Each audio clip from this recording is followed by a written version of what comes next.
So good morning po. Ako nga po pala si Miss Catherine Valerio ng Art of Field. Meron po tayong ilulocate ngayon sa bayan ng Buena Vista, Magallanes. 5.2 hektar ano? Okay. Dito po yan sa bayan ng Magallanes, Buena Vista. Yan.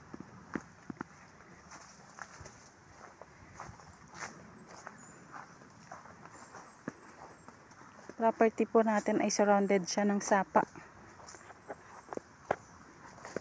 Kaya hindi po kayo mahihirapan sa sapa. Sa tubig pala, sorry. Kanyang right of way po sa ngayon ay 250 meters. Buhat po sa labas. And then, ang kanyang kilometer buhat sa town proper ng Buena Vista ay nasa 8 kilometer. To National Road naman ay 2 kilometer po. Yan, pababa na po ulit tayo dito ulit sa kanyang sapa po ulit.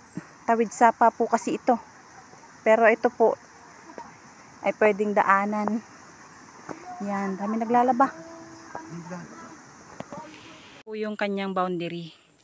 Yung mga may ekas na niyog na yan. Yan. Yan. Yan po. Yan.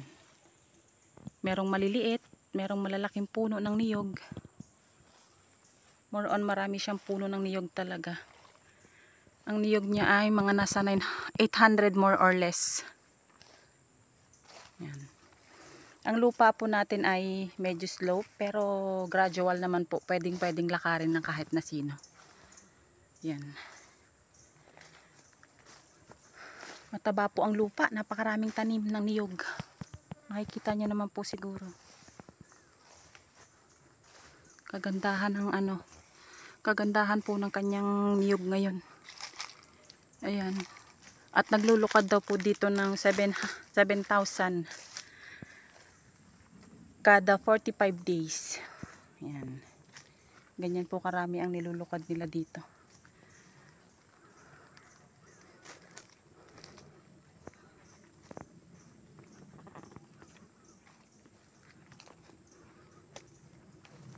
Ayan.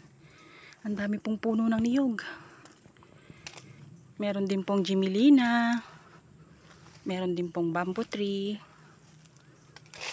Ayan. Merong mangga. Merong guyabano. Ayan, nakikita nyo po. Ang ganda. Ang ganda po ng property. Wow.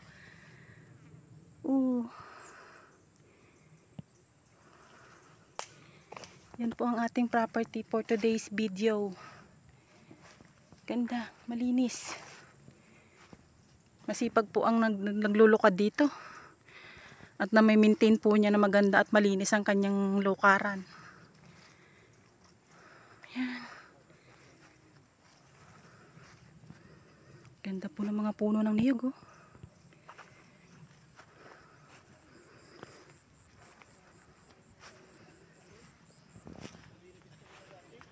Yan. Ating property ngayon. Marami po siyang puno ng niyog. Boundary din po siya ng sapa at source din po na yung tubig ay sapa. Meron po tayong kuryente. Meron po tayong signal ng cellphone. Ayan. Ang ating pong kalupaan ngayon ay medyo slope po siya. Pero kaya naman pong lakarin. Ayan. Medyo pababa po siya. Yung iba po is medyo masukal talaga siya. Pero may part po na malinis din. Yan po. Yan yung part na masukal. Ito yung part na medyo malinis naman po. Baba po tayo doon.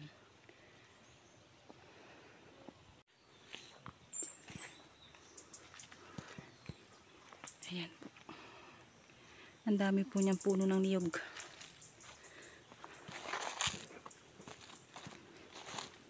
Ang property po natin ay slope land pero kaya naman pong lakarin. Ito po yung kanyang land na may flat din po. Ayan.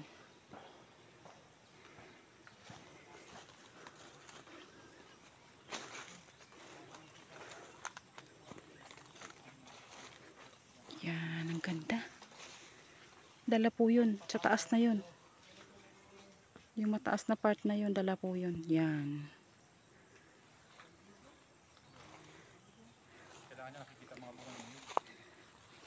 Yan po ang kanyang puno ng bunga ng niyog. Ang dami po. Yan. Itik po siya sa bunga ng niyog.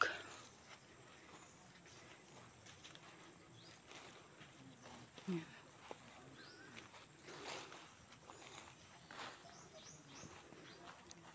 Hanggang dyan, kuya?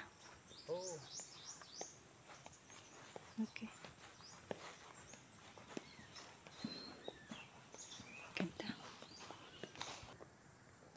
Tawid sapa po siya and then buhay po si may-ari.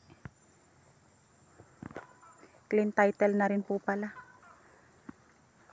Yan, yan po, ang dami po. Oh. Ang dami ng kanyang ano. Ayan po, ang dami. Yun. Ang dami ng kanyang binubunga. May return income na po kaagad kayo. Ayan.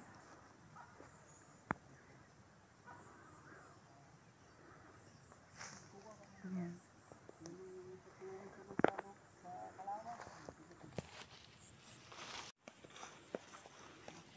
Baba po tayo sa ibang part.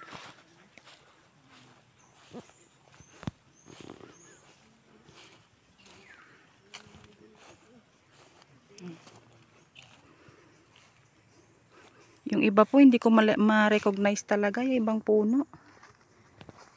Pasensya na po talaga.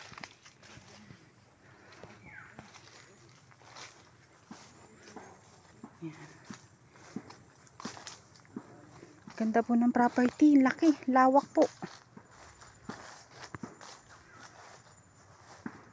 Dami oh. Yan po ang ebidensya.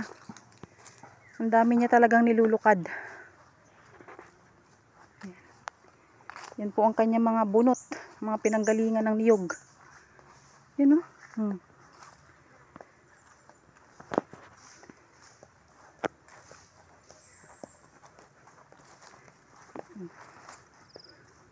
Yan po. Yan po ang ebidensya na marami talaga siyang nilulukad. Ayan po ang ating bamboo tree. Yan. Tabi niyan ay sapa? Okay. Sa baba daw po niyan ay sapa na. Sapa ulit. Paikot po tayo ng sapa. Yan. Ganda po.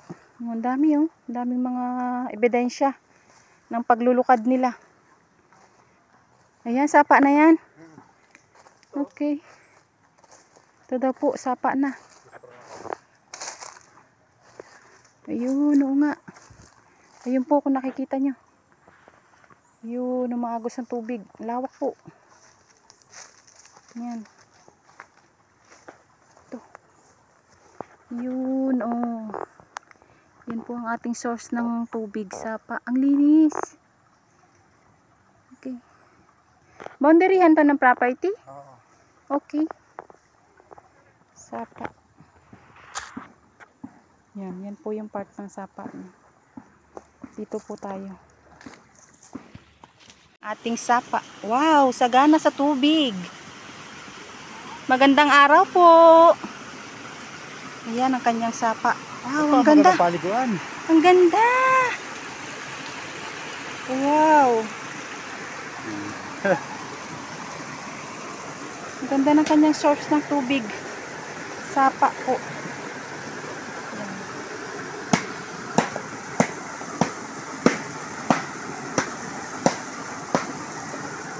Ganda oh. Linaw ng tubig. Oh. Wow. Ganda na sapa. Palibot po ito na yun ng sapa. Ano po? Ganda. Ayan po. Ayan, ang gandun.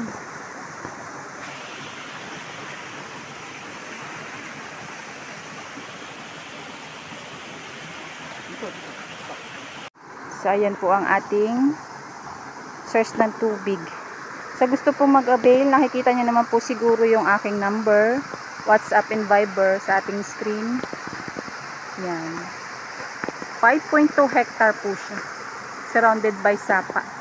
Hindi na po kayo mahihirapan sa source ng tubig natin. Ganda. Thank you po.